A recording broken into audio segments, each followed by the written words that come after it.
અમે અત્યારે જઈ રહ્યા છીએ ખીજડીયા પક્ષી અભયારણ્ય, જે અત્યારે શિયાળાના સમયમાં બહુ સારું કહેવાય છે કે ત્યાં જવું. તો આજની જર્ની સ્ટાર્ટ થઈ છે. ઝાકળ છે, હજી પાછળ જોવો છો સૂર્યનો હજી ઉદય થયો નથી, સવાર પડી જ રહ્યું છે. તો ચાલો જઈએ અને ખીજડીયા પહોંચીને તમને કેચઅપ કરીએ.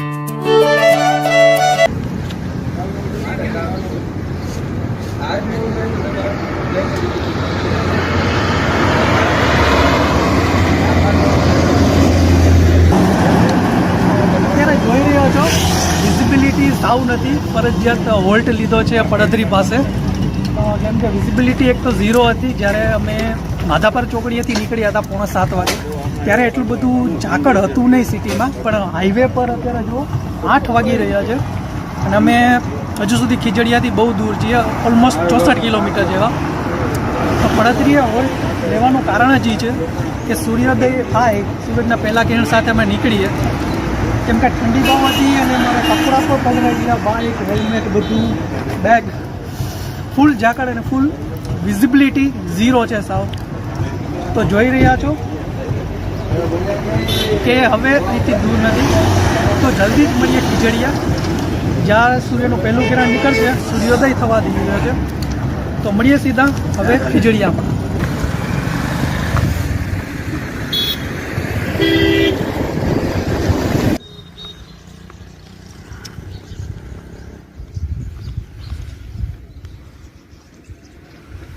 ઓલમોસ્ટ 9:30 વાગી ગયા છે અને ખીજડીયા પક્ષી અભયારણ્યના 2 ભાગ છે, જેમાં ગેટ 1માં છે તમે 5 કિલોમીટર તમે બાઇક લઈને ટ્રાવેલ કરી શકો છો, અને એક ભાગ 2 એટલે કે પાર્ટ 2 આવશે, જ્યાં તમે ચાલીને જઈ શકો છો, ત્યાં બાઇક જતી નથી. તો એક્ઝેક્ટ સવારે 6:45 નીકળ્યા રાજકોટથી અને અત્યારે 9:30 ઓલમોસ્ટ પહોંચી ગયા છે ખીજડીયા પક્ષી અભયારણ્યમાં. તો ચાલો અત્યારે એનો મજા માણીએ અને જોઈએ પક્ષી અભયારણ્ય કેવું છે.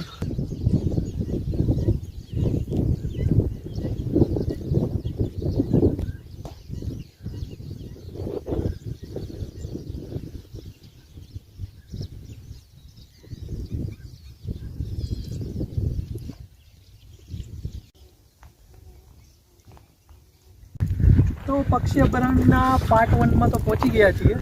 અમુક પક્ષીઓ દેખાઈ રહ્યા છે. અત્યારે આ સમયે તો બહુ એટલો બધો ક્રાઉડ નથી અને નવા પક્ષીઓ જોઈ રહ્યા છે. એની બાજુ પણ છે, ત્યાં બધા તો જોઈએ. પાર્ટ 1 હજી 5 કિલોમીટર ચાલવાનું છે પાર્ટ 1 આ હિસ્સામાં, અને પાર્ટ 2માં 2 કિલોમીટર જેટલું છે. તો આજે આ પક્ષી અભયારણ્યમાં ફરવાની બહુ મજા આવશે. સ્પેશિયલી એનો ટાઈમ જ હોય છે કે સૂર્યોદય પછી અને સૂર્યાસ્ત પહેલાં જ તમને ફરવા દે છે. તો ચાલો જોઈએ.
તો આ છે વોચ ટાવર, જ્યાંથી પક્ષીઓ તમે જોઈ શકો છો. ઘણા બધા દૂર આ નજીકમાં જ છે. તો વોચ ટાવરની મજા માણી શકો છો.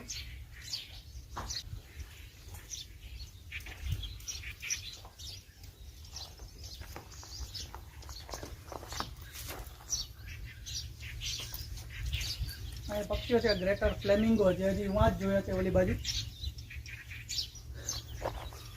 Painted stroke. અમુક પક્ષીઓ જોવા મળે છે, અમુક પક્ષીઓ જોવા નથી મળતા હજી સુધી, પણ હજી જાણવાનું ઘણું બધું છે. જોઈએ ચાલો.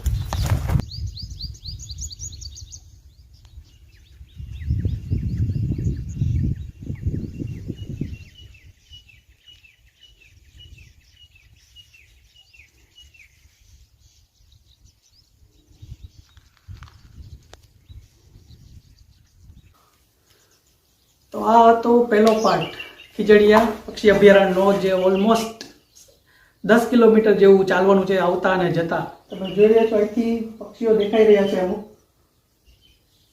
આ પહેલો પાર્ટનો દરવાજો છે. સામે બીજો પાર્ટ પણ છે 2.5 કિલોમીટર વાળો.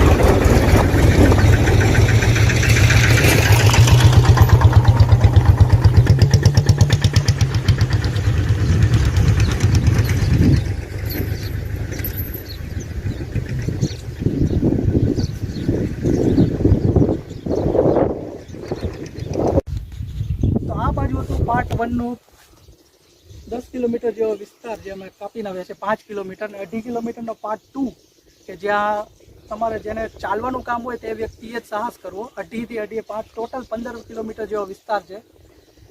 તો આ પાર્ટ પૂરો કરી લીધો, આ પાર્ટ પૂરો થઈ ગયો. તો હવે અમે ખીજડીયા બર્ડ સેન્ચ્યુરી તરફથી નીકળી છે. બહુ સારો એક્સપિરિયન્સ રહ્યો છે. એકદમ શાંતિવાળો માહોલ છે, ચાલવાની મજા બહુ આવશે, અને સાથે કંપની હોય તો એનાથી પણ બેટર છે. પક્ષીઓનો કોલાહલ, એની ચીચિયાળી જે સાંભળવાની મજા આવે છે તે તમને સિટીમાં તો જોવા જ નહીં મળે. તો બેસ્ટ એક્સપિરિયન્સ લેવા માટે એકવાર તો જરૂર અહીં આવો ખીજડીયા બર્ડ સેન્ચ્યુરીમાં. 2.5 કિલોમીટર જો તમારી કેપેસિટી હોય ચાલવાની ફૂલ 15-20 કિલોમીટર જેવી, એને જ અહીંયા પ્રયાસ કરવો. અને એમાં પણ એકલા તો ન જ આવું આ વિસ્તારમાં ખીજડીયા પક્ષી અભયારણ્યમાં. તમારે ગ્રુપમાં આવું, ઝુંડ બનાવીને આવું. ઓછામાં ઓછા 2 વ્યક્તિઓ તો જરૂર આવું. બાકી એકલા વ્યક્તિનું તો અહીંયા કામ જ નથી ફરવાનું અને એક્સપ્લોર કરવાનું. જગ્યા બહુ સુંદર છે. જો અર્લી તમે જાન્યુઆરી ડિસેમ્બરના ગાળામાં આવ્યા હોય તો તમને પક્ષીઓ ઘણા બધા જોવા મળી શકે છે. અત્યાર સુધીનો એક્સપિરિયન્સ તો બહુ સારો રહ્યો છે. તો આ હતું ખીજડીયા પક્ષી અભયારણ્યનું મારી રોડ ટ્રીપ. તો જો તમને વિડીયો ગમે તો લાઈક કરો, કમેન્ટમાં જણાવો તમે કઈ જગ્યા મિસ કરી રહ્યા છીએ. નેક્સ્ટ ટ્રીપ છે જામનગર. તો મારી ચેનલને સબસ્ક્રાઈબ કરો અને મારા નવા વિડીયો જામનગરના જોઈશો નેક્સ્ટ એપિસોડમાં.